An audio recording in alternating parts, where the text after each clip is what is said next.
Une militante interrogée par le média Sirène a justifié cette action musclée. C'est une action pour dénoncer que les riches sont en train de bousiller la planète, que personne ne s'en occupe et que c'est nous qui payons, alors que c'est eux qui devraient payer.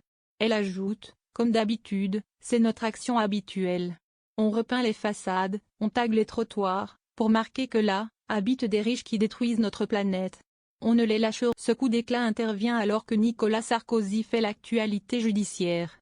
Condamné à 3 ans de prison, dont 1 an ferme dans l'affaire des écoutes, l'ancien président est désormais assigné à résidence. Il est également jugé dans l'affaire des soupçons de financement de sa campagne de 2007 par le régime de Kadhafi, pour laquelle il encourt jusqu'à 7 ans de prison et 300 000 € d'amende supplémentaire. D'ailleurs, sa fille, Giulia, a pris la parole concernant la condamnation. Une période chargée, que l'ancien chef d'État a choisi d'aborder avec une certaine retenue. En février dernier, il annonçait « J'ai décidé de mettre entre parenthèses mes activités publiques d'ancien président, et de renoncer à toute expression médiatique ».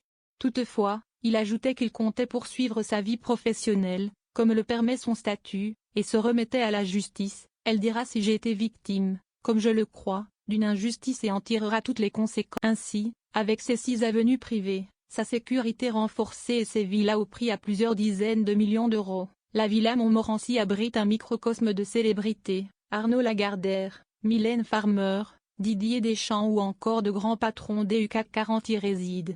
Ici, la discrétion est une règle d'or, ce qui en fait un havre de paix pour le couple Sarkozy-Bruni, très attaché à son. Mais malgré cette protection, la villa n'a pas échappé aux revendications militantes.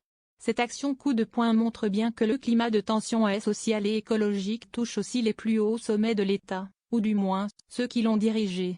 Si ce n'est pas dans cette maison parisienne que Nicolas Sarkozy purgera sa peine, ce pourrait être dans leur somptueux domaine provençal, le château d'Estoublon, acquis il y a quelques années. Niché au cœur des vignes et des oliviers, ce lieu hors du temps est loué 25. Carla Bruni ne cache pas son attachement à cette propriété. Mon mari et moi sommes tombés amoureux d'Estoublon il y a 3 ans. Le lieu est très inspirant. L'ancien mannequin était d'ailleurs revenu sur leur rencontre particulière. Elle confiait également à Vogue, cette campagne luxuriante de vignes, de roses et de platanes a mis tant d'années à pousser. L'été, c'est un petit paradis. Le château lui-même est un endroit magique. C'est ma version du jardin d'Éden. Un Éden bien éloigné du tumulte parisien. Et des tags militants.